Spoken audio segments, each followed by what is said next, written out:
Hi. Welcome back to We Are Wool People. My name's Ailsa, and on this channel we talk about knitting. Today I'm going to talk about my fantasy autumn knits, and I've got a lot of patterns to share with you, so let's get into it. I think I'll start with what I'm wearing.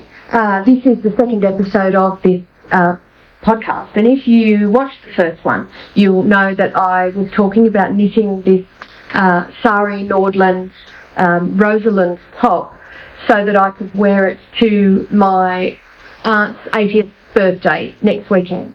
And as you can see, I've finished it. I'll just stand up so you can see it. Look at that. Absolutely delighted with it. Matches the top, and this is exactly how I'm going to wear it. I put something up on Instagram earlier where I had the full suit and I did a little sort of run around.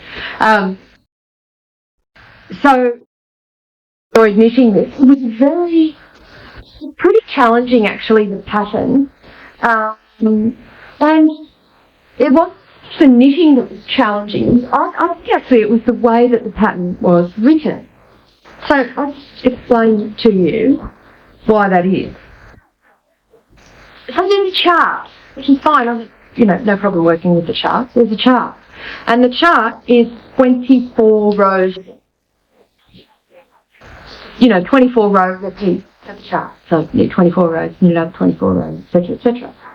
And what you have to do is you start at the back and you work the back piece to the from the neck down, sort of rectangle to the underarm. And to do that, you knit through the chart twice and then knit the first 10 rows of the chart again, or however many for the pattern size.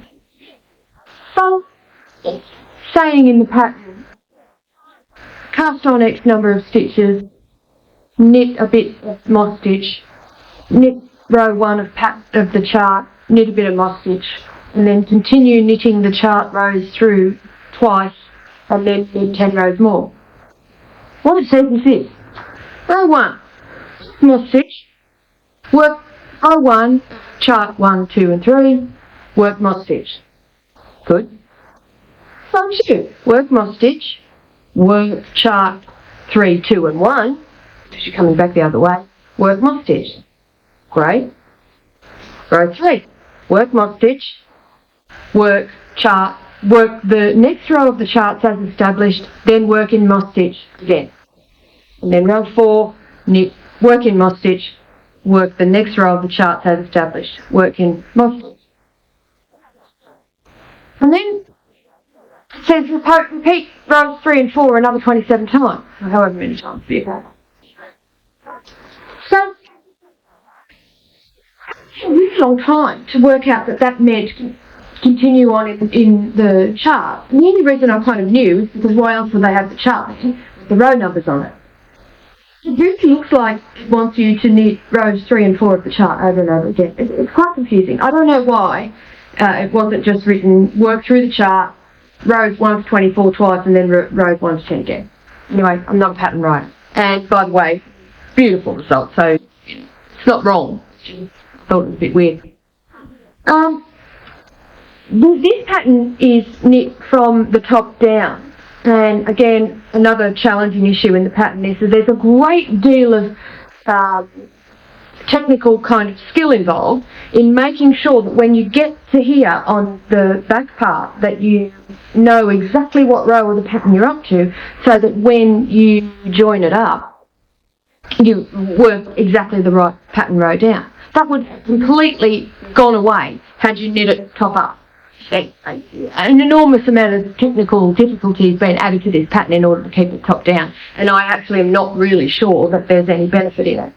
And if you hold it upside down, which I'm not going to do, but you can kind of see that the pattern was probably designed to be knit the other way. Anyway, that's my hot take on the Rosalind top. I do really like it, and it was a fun knit, and fairly quick once you've joined in the round and just knitted down. I knitted it in Lion Brand Nubu, which is 100% lyocell. We talked about it before. Awful yarn to knit with, terrible. splits, is massively slippery, and because of that, it's kind of hard on your hands. I knitted it a lot last week, and I've hurt my hands a bit. But reasonably priced, and I bought it as all is because of the fantastic colour combination, colour match I was able to get with my top. So that's all good. Finished. Moving on.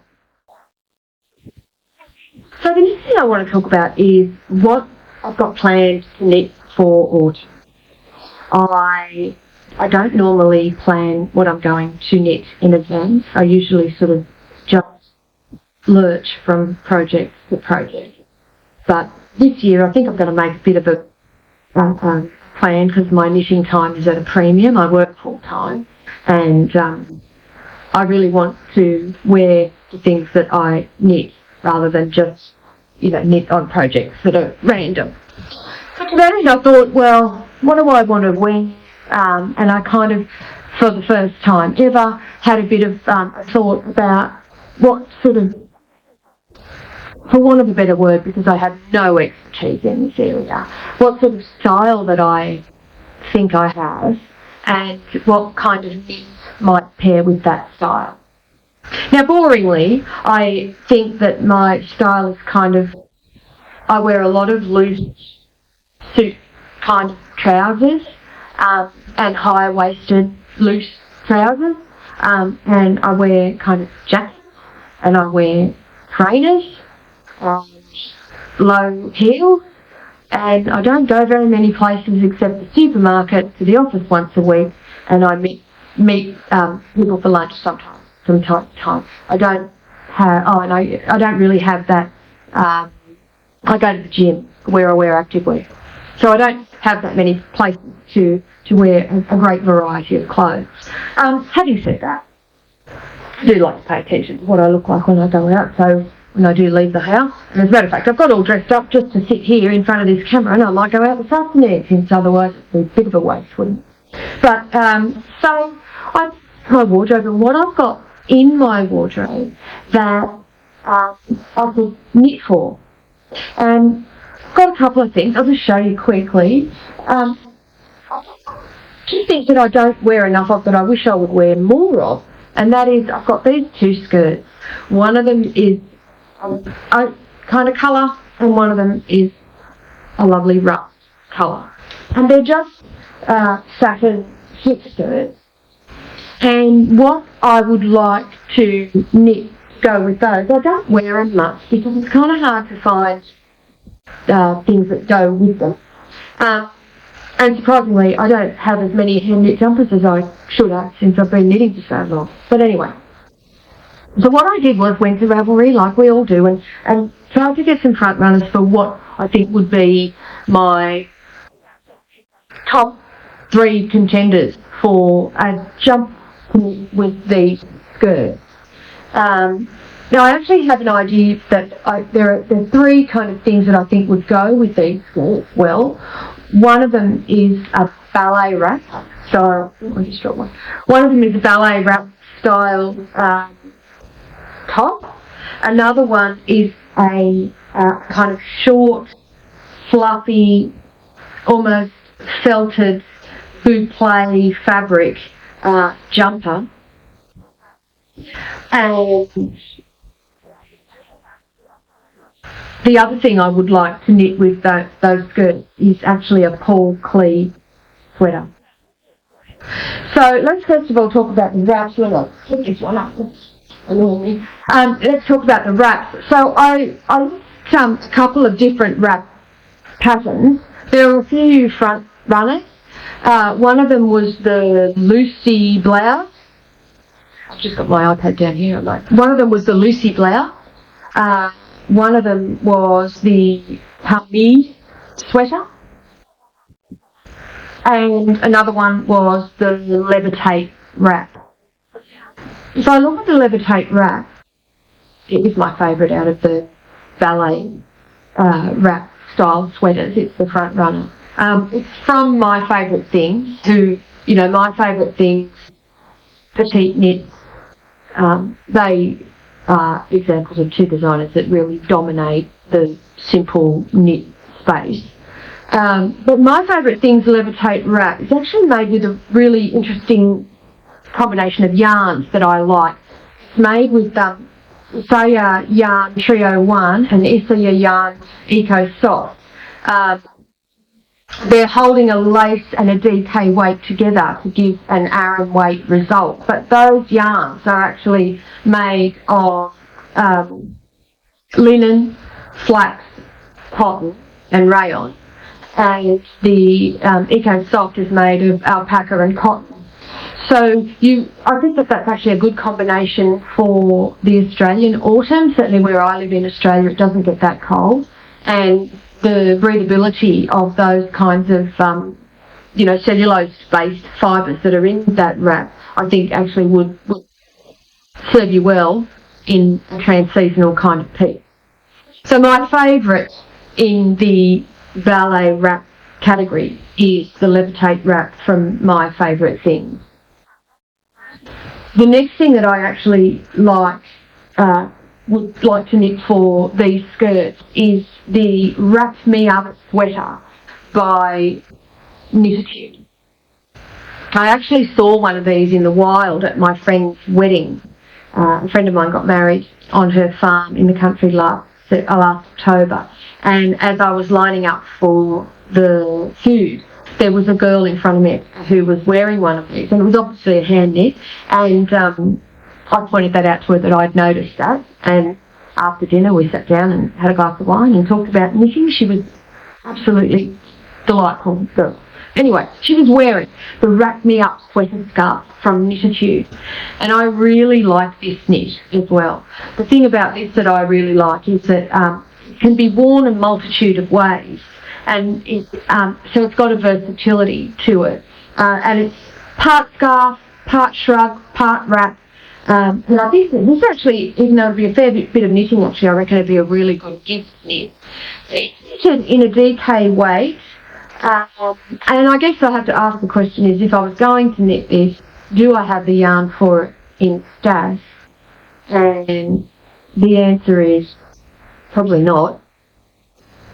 So, because I tend to knit more in the finer gauge yarns, I've got an enormous amount of foreplay stash, and not very much in any other way. I could probably hold 2 4-plies together if I could find enough of it.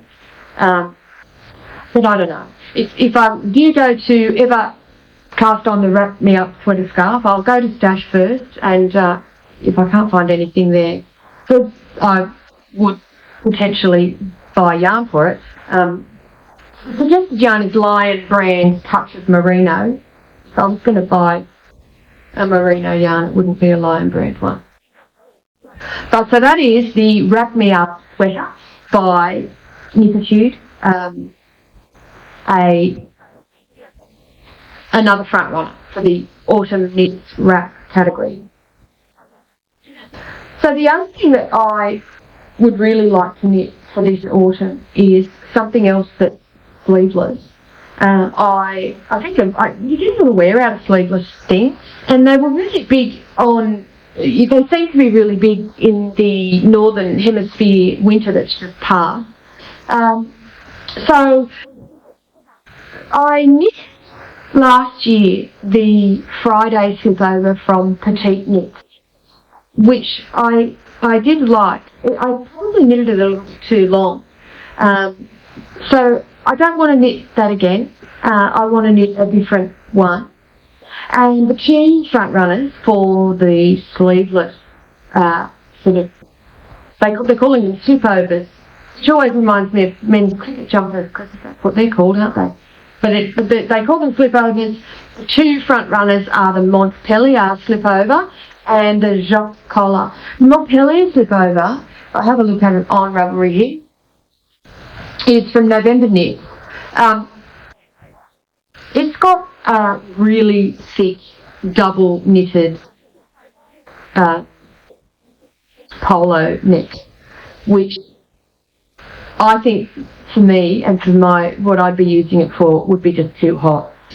I would probably be wearing it to and from the office on winter days, when I go out for coffee, or if I go out for lunch, or if I'm going visit a friend or even walking, and I just think that really, really heavy double collar will be too much. So even though I really do love Montpellier slip-over, I love how it's been styled on the Ravelry page with the white shirt under it, and the two colours that they've got on the Ravelry page are really good too. They've got a charcoal and a really nice soft beige. I'll be boring probably. But my absolute favourite is the Jacques collar by Kolaczek. Interestingly, it looks like it's actually made with fisherman's rib as well. It's got what looks like interesting shaping down the shoulder.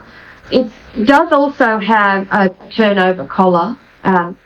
When I knit this, and I might investigate an alternative collar that might not be double, maybe just a single one, single thickness collar. The thing I really like about this is that it's got open sides, which might be a bit weird, but the great thing about the open sides is that you can get it on and off fast. It suits a day that might get warmer during the day and starts off cold, and I just think the versatility of being able to have something, the ventilation that you're going to get from wearing it open when you don't have a jacket on over the top, plus the ease of getting a jacket on and off over the top of it when there's no sides. I think all of those things are really great, and I'm going to knit one. I don't know what in, although next week I've got some acquisitions to show you, and one of the things that I did buy, I did have this in mind. So we'll talk about that next week. So my favourite, and one I really am going to knit for autumn, is the Jacques collar. So the other thing that I was mentioning earlier was the idea of having a little shorty boucle, almost felted style fabric jumper, pullover if you like, sweater, to go with these two skirts. And I looked at the big hard hitters, my favourite things, petite knits, and hand Vensel, some of the other ones that are really, really, as I said earlier, dominating these spaces.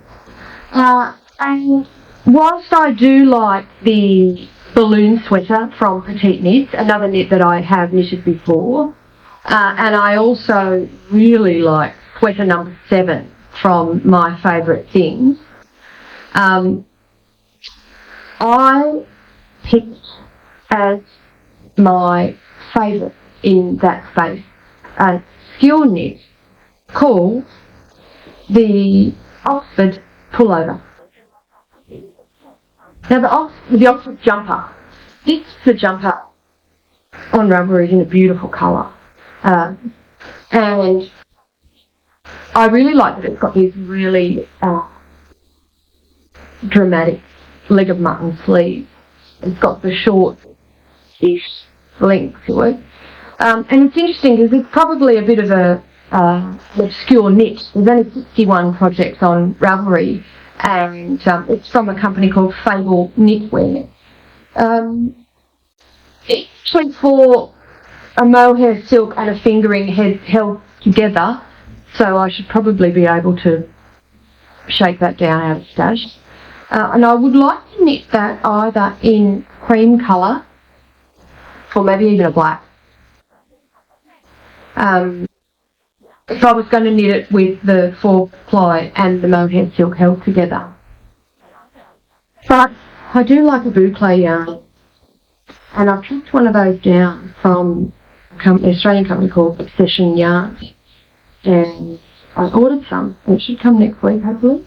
So I might be able to show that to you next week too. That is an acquisition that I've got the next one. So that's the Oxford jumper, which is what I'm going to knit as the next thing. Suddenly, you can see why I call it the fantasy fall knits list, right? Because I'm not going to have time in the next 3 months to knit all of these things. But why wish for a loaf of bread when you can wish for a whole grocery store, right? So the next knit that I would really like to knit is the Priscilla cardigan from Marzena Kolaczek. We actually met her at the Australian Yarn Show in Canberra last weekend, and she had a store where she was selling her patterns, and I did see a couple of these out in the wild too. It's a magnificent pattern. It's got a beautiful feminine lace all over, motif all the way through the pattern, and it looks like it's really cleverly designed.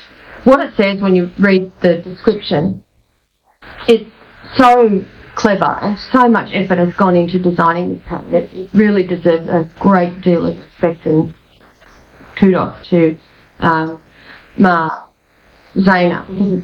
It really is. It's beautiful. But it's richly decorated with cables and bobbles and finished with a charming wavy placket. Worked top down, completely sleeveless. And every size, listen to this in terms of the effort that has been gone to in designing this pattern. Every size has its own unique pattern layout to achieve the most satisfying look and to keep the same vibe and style as the original sample. The main difference between the sizes is the number of tiny cable panels, and in the case of larger sizes, the number of lace panels.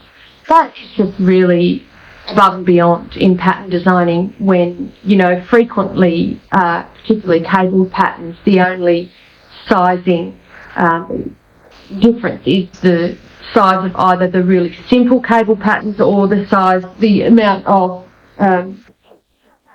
moss stitch that tends to go in between cable patterns. I mean, hats off to you, Marzena. You've done a magnificent job, and I'm going to knit your cardigan.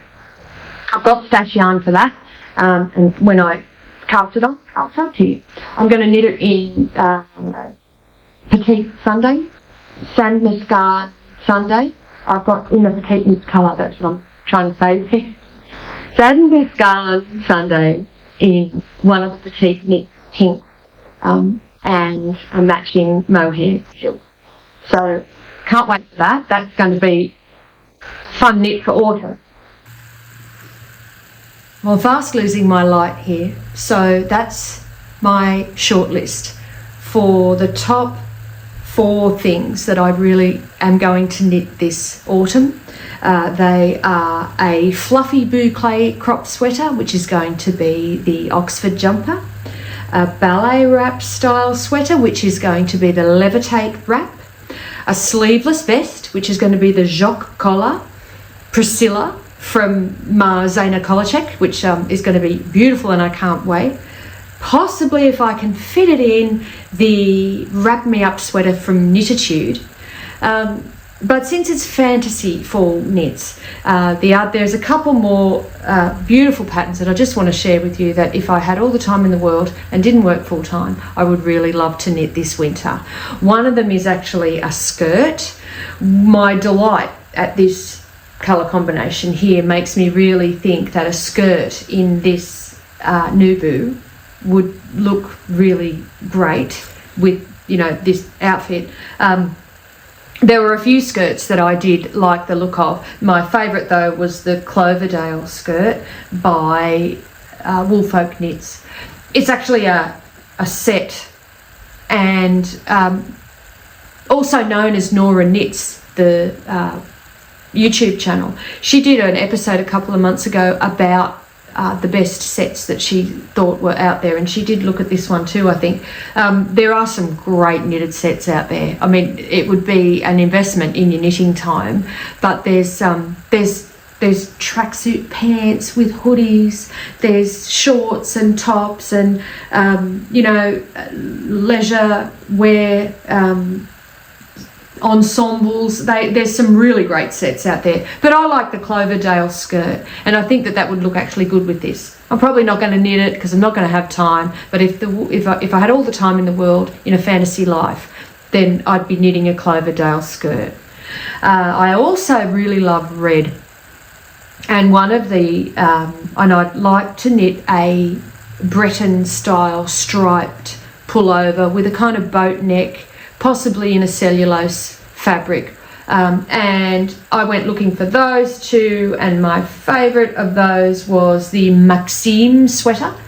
And the Maxime sweater is, just gonna put that there. The Maxime sweater is by Susanne Muller. It's knitted in,